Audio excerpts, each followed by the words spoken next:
Let's talk education this afternoon because scores of teachers are picketing at the Ghana Education Service headquarters, accusing the government of failing to fulfill its obligations in issuing staff IDs, a delay they say has left many without salaries for over 14 months. It has really been difficult. I'm a family man. I have 3 children, school fees, water bill, rent. I bought 3 cars to the school that I work. It has really been hard for me. Ghanaians, we are not saying that Ghana should dash us in money. All we are asking for is that the work that we have done for 12 to 14 months, what is due us? We are just asking for it. That is all. And we know that people have been recruited in December and they've gotten 2025 and they've gotten their staff IDs and have even received salaries. So with even arrears, meanwhile we have worked for 12 to 14 months and still have not received our staff IDs. Who is teaching your children back in school? For now, I don't know, because I don't care unless they release my staff ID to me. Because I cannot teach without salary, I cannot teach without hunger.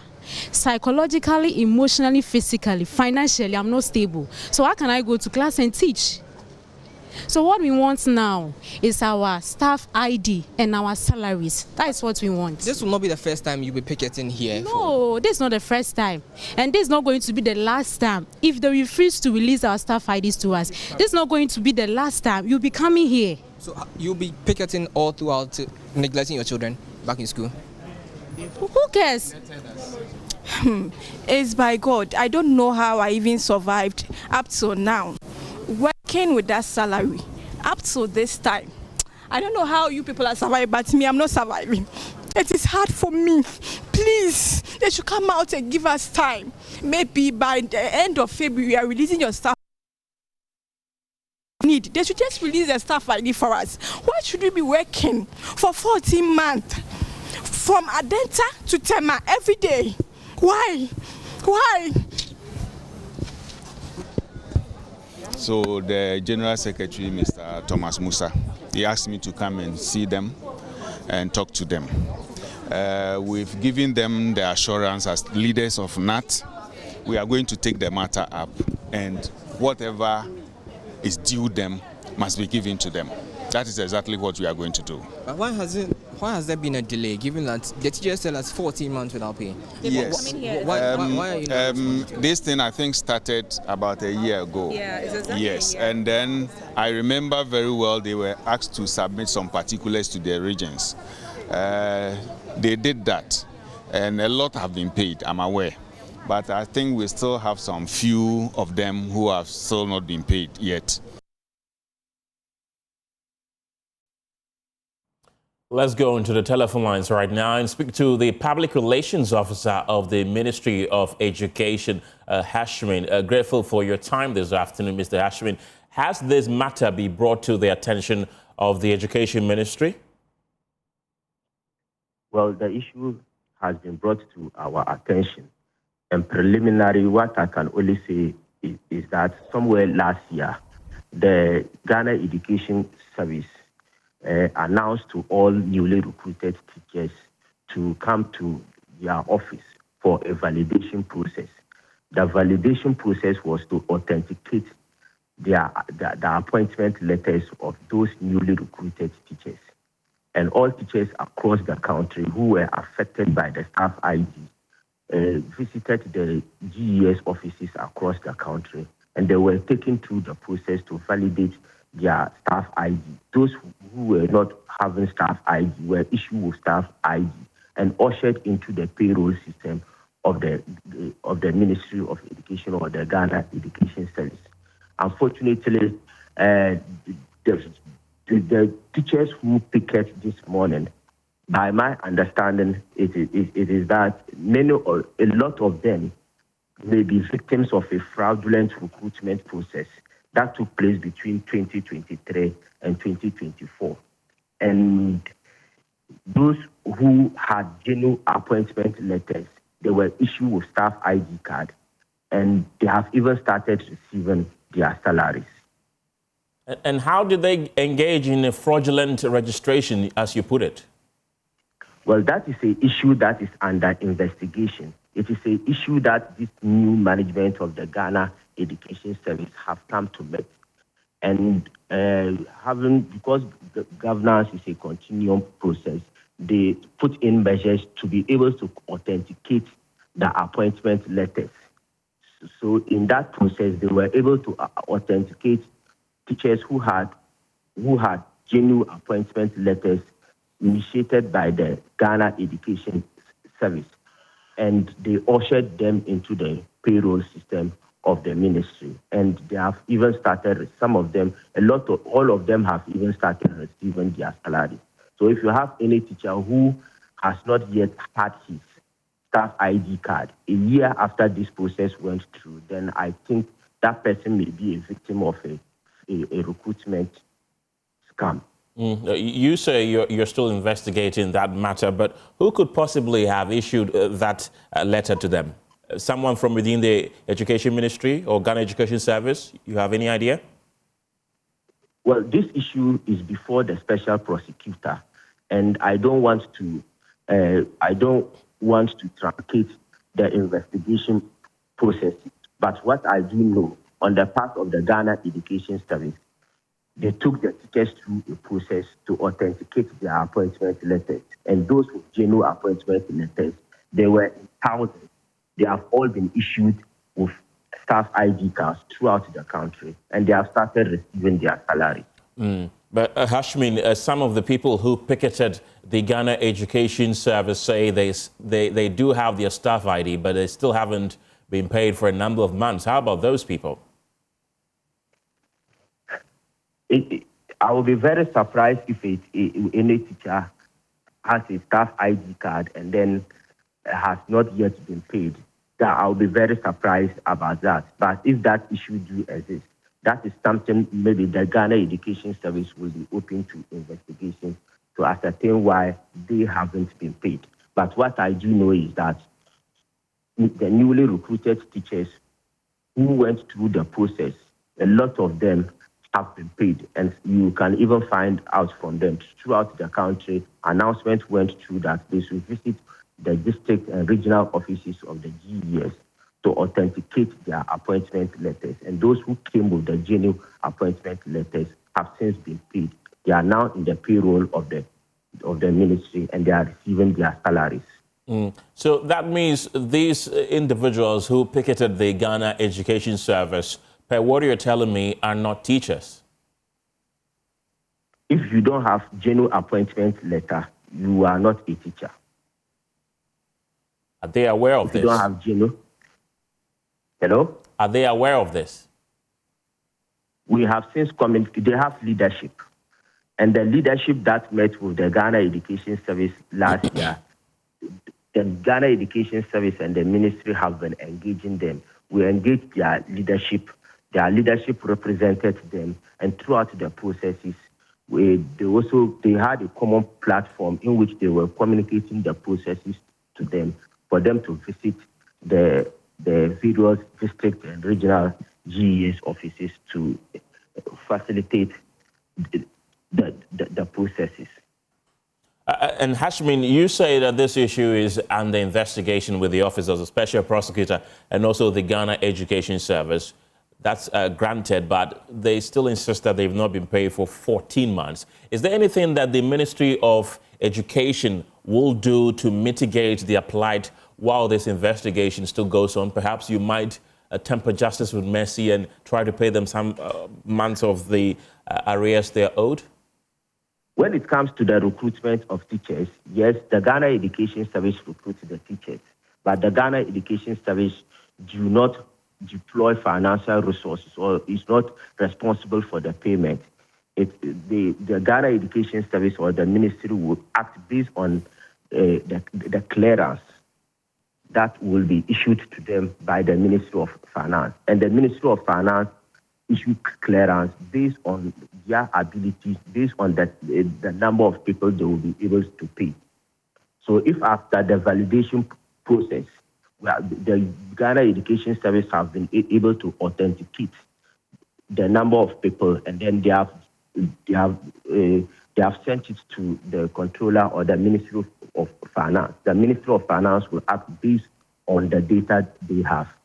So if, unfortunately, this group of people had maybe fake or appointment letters and they were not, and their appointment letters were not authenticated, it will be very, very difficult for the ministry to act.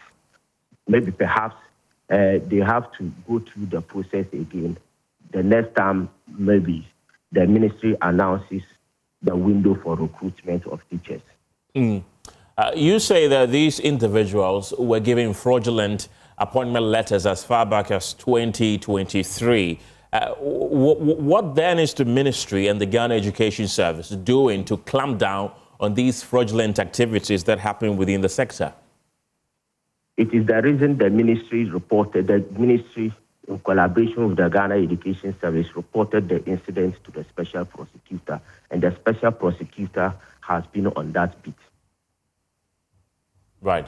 Haruna Mohammed, thank you very much. He's the public relations officer at the Ministry of Education. We head to Parliament now, where the minority has turned its rage over the government's slash of cocoa price on the Minister for Finance, Kasiel Atoforsen. The minority leader, Alexander Afenyo-Markin, is demanding an immediate summons of the Finance Minister to Parliament to answer questions over that decision. Well, the cocoa price cut has sparked intense public debate over the last few days, compelling staff of the Cocoa Board to also cut their salaries by up to 20%. We'll bring you details of that shortly, but first, listen to Minority Leader Alexander Afenyo-Markin from the floor of Parliament on Tuesday, threatening to employ every legal means to summon Atoforsen after describing the cocoa price cut as illegal and something that must be reversed. This is a House of Parliament, a platform of the people's representatives. This is where we discuss national issues. Mr. Speaker, the majority leader is telling the country that government policy can be announced anywhere, and my finance minister is not obliged to come to the House of Parliament. Mr. Speaker, the cocoa farmers in Volta region, in Ashanti region, in Bono, in Western North, Mr. Speaker, they have been denying honorable members their earnings. But Mr. Speaker, if the finance minister does not come, if the majority leader will not bring the finance minister, we, the minority, will use the appropriate laws available to us to summon the finance minister. Thank you.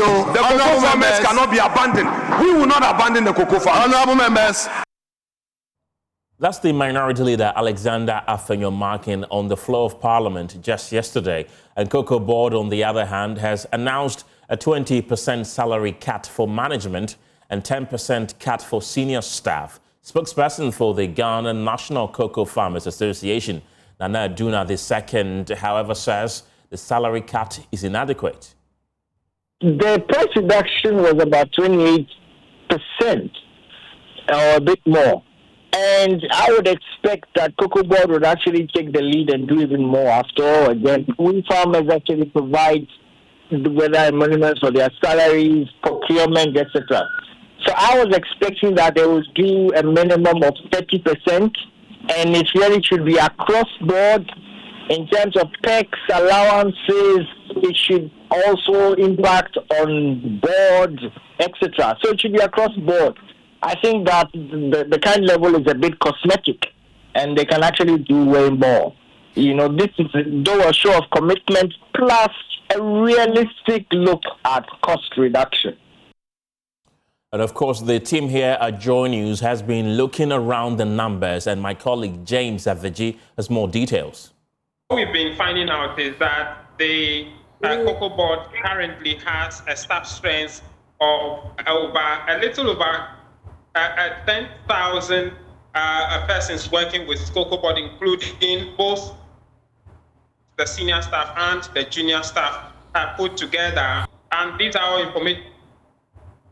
The current CEO of the Cocoa Board, Randy Abe, when he took over office somewhere last year, at the time he announced an audit into the workforce of Cocoa Board, where he laments the large number of persons employed by Cocoa Board. And at the time, he put the payment figure to all of these persons at somewhere $12 million US, reason why he instituted that audit into the workforce of Cocoa Board. What we are also learning now is that this 10 and 20% salary cut respectively should be saving the country around 5 million Ghana cedis every month, information put out by the PRO, the head of their relations for the Ghana Cocoa Board. That's what we've been learning about the figures at Cocoa Board as we speak. We've also been hearing the head of corporate communications at Cocoa Board, Sam Jerome, who has been providing some clarity. Let me put it on record. I have not factually put out any amount. Yesterday in a conversation or in an interview, what I did indicate was that a question was posed, and I said, being tentative about it, considering the number of employees or staff that Cocoa Board has, if you are even dividing into two, or saying that maybe 9,000 as senior staff members, and you do a simple arithmetic calculation, maybe you'll be getting no less than 5 million for a month. However, it is important to also state that I did indicate that by the end of today or tomorrow, the HR department and the finance department will give us all the necessary documentation for us to know as to how much savings we are making at the end of every month for us to do it, for us to put it forward. But the most important thing we need to discuss is that the step taken by Dr. Randiabe and the new management, is it something that would help mitigate some of the difficulties that we have faced or not? And I think that the issues Cocoa Board is facing today are on twofold. One, we are talking about a situation where we are experiencing a sharp or a drastic reduction on the international market in relation to price. And the other one has to do with what industry costs or expenses that Cocoa Board has mentioned. So if we are dealing with the external one, which we have no control about it, the government through cabinet has elected or given us a number of reforms that upon its full implementation will be able to deal with the issue. And internally, what Dr. Randiabe decides or intends doing is that, let me first begin with what? A pay cut.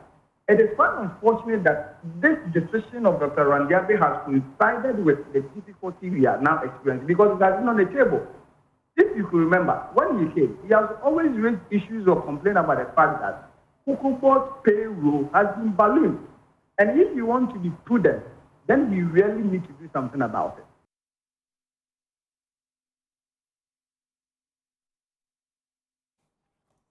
In other stories this evening, the Chief Justice Paul Bafo-Boni has ruled that there is no prima facie evidence to justify further investigation into petitions calling for the removal of the Electoral Commissioner, her deputies, and the Special Prosecutor.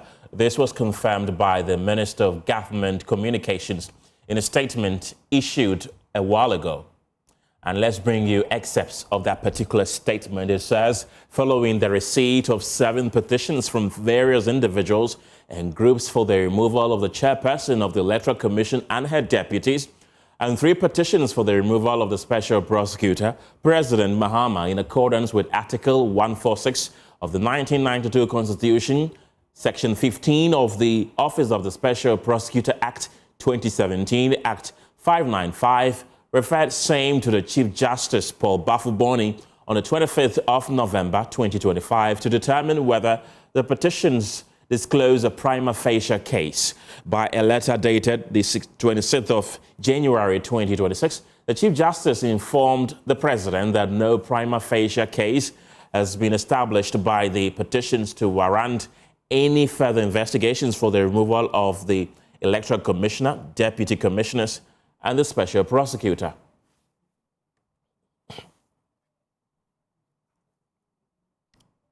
So it is important to note that the petitions were received by Jubilee House in late 2025 with the Minister of State in charge of Government Communications, Felix Kwachiofosu, confirming that 10 separate petitions had been filed under the constitutional removal process So joining me on this matter is the NPP Deputy General Secretary, Haruna Mohammed. Haruna, welcome to the show. This particular issue took some political undertones when we had, for example, Johnson Esiedu Nketia call for the removal of the EC chair and her deputies about this particular issue. We will discuss the NPP's official position on the CJ's decision regarding the petition seeking the removal of the heads of the, for example, the special prosecutor and the electoral commissioners shortly. But first, you held a press conference a while ago this afternoon. What was it about?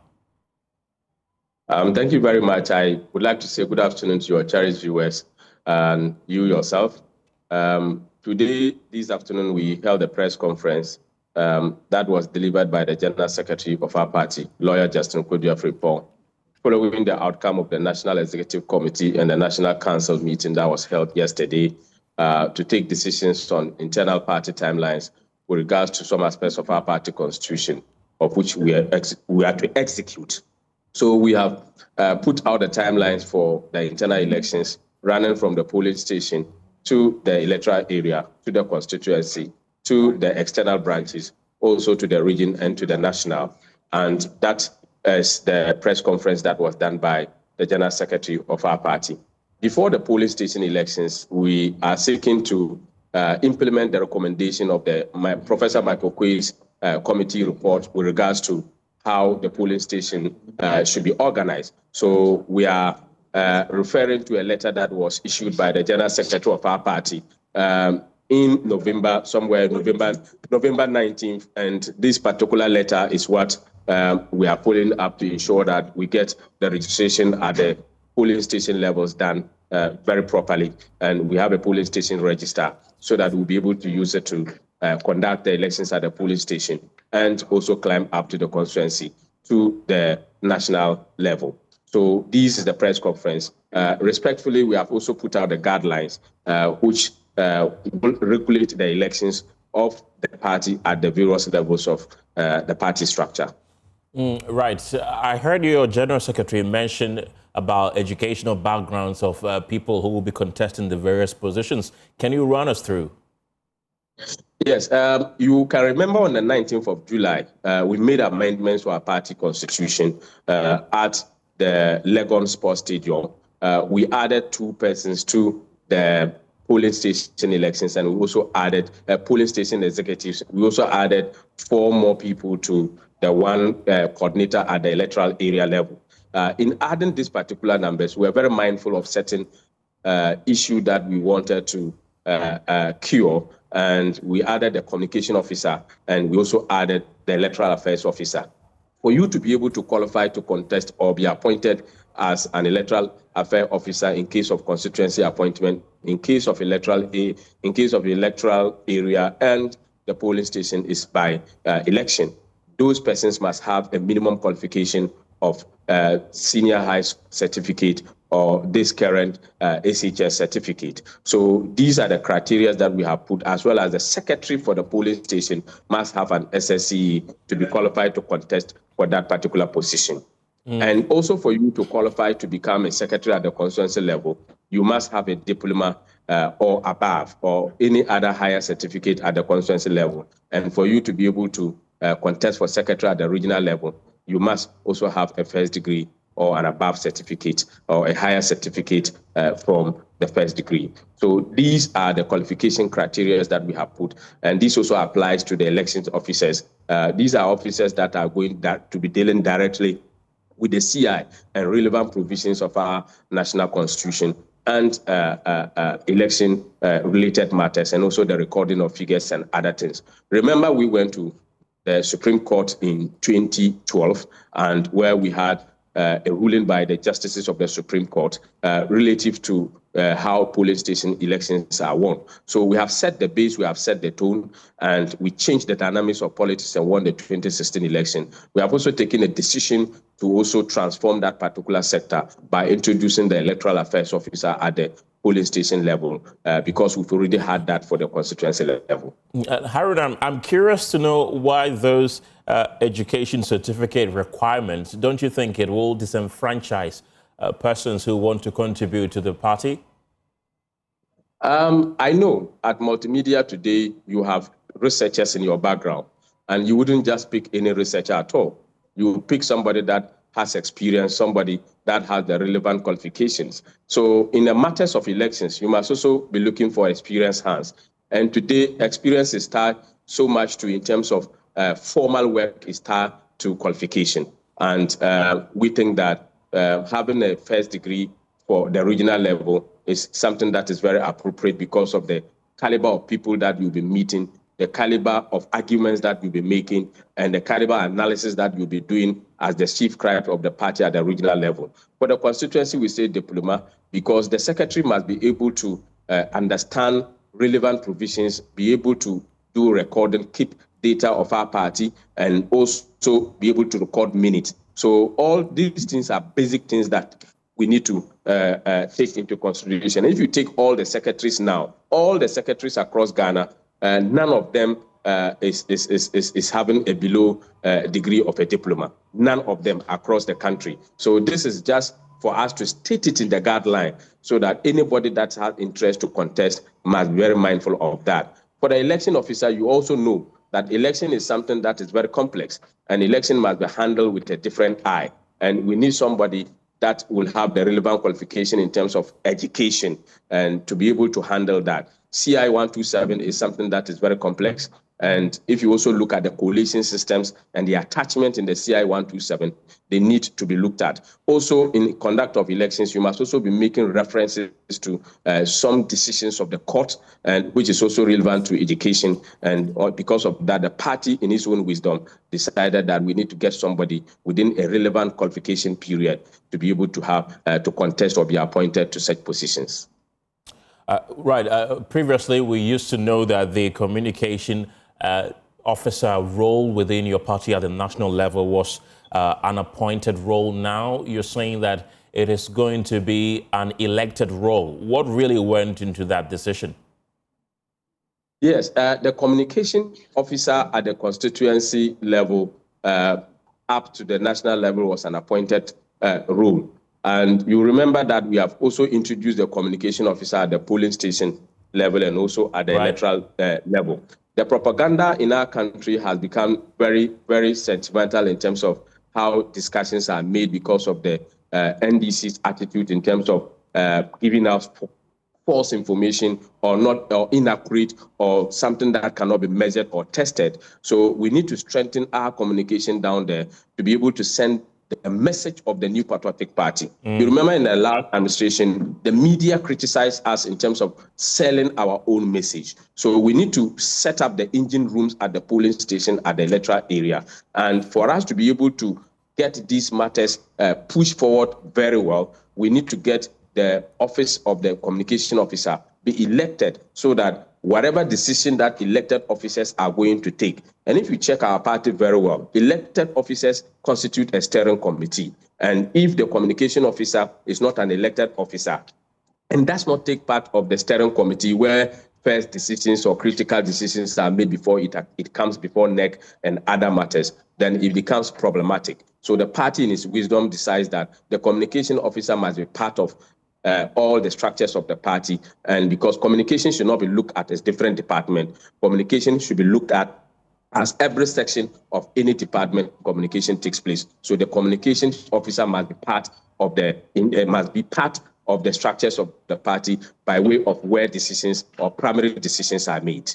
One will ask, what difference will this bring? For example, if the person who is elected is very popular but is not a good communicator, how is that going to be different? In this particular circumstance, all communication officers that will be filing to contest will be vetted thoroughly. They are going to be vetted thoroughly. You would see that in the previous past, communication officers were appointed. The constituency officers or the executive committee could just appoint anybody. It's not going to be business as usual. Right. Communication officers will be going through a thorough vetting, where we'll be taking them through a number of issues before they are allowed to contest for such positions. We are not going to allow just anybody to go. And, communication too is a skill. So for communication, you may be uneducated or you do not go to school, but the communication become a skill for you. So and that is why we have not put educational provisions on the communication officer. Thanks for those clarifications, Haruna. Now, what is the New Patriotic Party's position on the Chief Justice's decision on the petitions to remove the special prosecutor, the Electoral Commission chair, and her 2 deputies? Yes, on this particular, I'm not surprised, but I know that the party will hit back at the government very soon. But I'm not surprised that this particular development is coming. Remember, the government has received backlash with their conduct for removing the Chief Justice. So they are trying as much as possible to minimize their attacks, because they have created a lot of problems in the justice system. And they know that people are them, the international community are them. They know that the petitions that were used were frivolous, and they proceeded to do what they did. In Parliament, our members of Parliament protested. We wrote a very detailed report of why we reject the appointment of the Chief Justice. And this particular document, people thought that we had just written a love letter to the people of Ghana. The NDC have studied it very carefully, and they are afraid that they don't want to create more problems for themselves, and they want to limit their problems. And that is why the Chief Justice perhaps has said that he has not seen prima facie against them, and that is why they are dismissing the petitions. But this, in the heart of the NPP, they actually want these people to be dismissed. I was about to ask you about that, because the General Secretary of the party, Fifi Kwete, mentioned that. We also had the National Chairman of the party, Johnson Esiedu-Nketi, actually mentioned that the Electoral Commissioner and her 2 deputies must go. Do you think this could create some confusion between the party and the government? This is not the first time they had confusion. The confusion in Parliament extended to the party. When Parliament was thinking about 3rd term, they were debating and arguing in favor of. So I won't be surprised to see that particular debate and internal fusion among the 2 of them, the 2 arms, in terms of the party and government. So the party's position, I think that they haven't changed, and we are expecting in the just some few days that I believe that this particular debate will come, because the party wants the Electoral Commission to go, and the government also wants to protect the little integrity that they have, so that not to create problems for themselves. But within your own party, though, there were divided opinions, especially when it comes to the Electoral Commissioner. Some wanted her to go, others wanted her to stay. And now that the decision has come that she's staying together with her deputies, is that a unanimous acceptance within your party that you are okay with the decision that the Chief Justice has made? Throughout the tenure of His Excellency Nana Addo Dankwa Akufo-Addo, there was no petition against the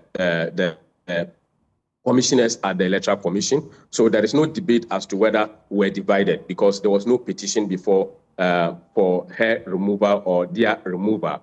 And this particular request has never been a center of debate at NEC or council in the New Patriotic Party for the term that I've been Deputy General Secretary for the party. So it is not a matter that the party has settled on. It's a matter that the NDC have integrated into their discussions as they did pre-elections, that they want the Chief Justice out, and also again that they want the Electoral Commissioner to go. For us, we know that due process must take the form and not sentimental. Haruna Mohammed, thank you for your time today. He's the Deputy General Secretary of the New Patriotic Party.